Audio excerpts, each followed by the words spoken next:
ভালো করে।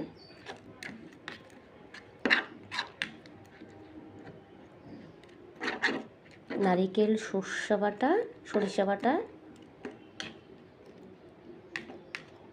আর হচ্ছে নুন, হলুদ, লঙ্কা।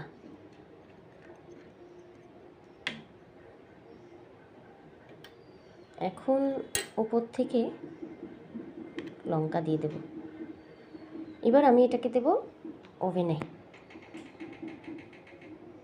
ওভেনে দিয়ে 12 মিনিটের জন্য দিয়ে কুক করব। তারপর দেখব হয়েছে কিনা, বের করে দেখব হয়েছে কিনা। 12 মিনিটে হয়ে যায় এইটুকু, তারপরেই রান্নাটা শেষ হয়ে যাবে। 12 মিনিট পর ওভেন থেকে বের করলাম, এই যে দেখুন একদম হয়ে গেছে।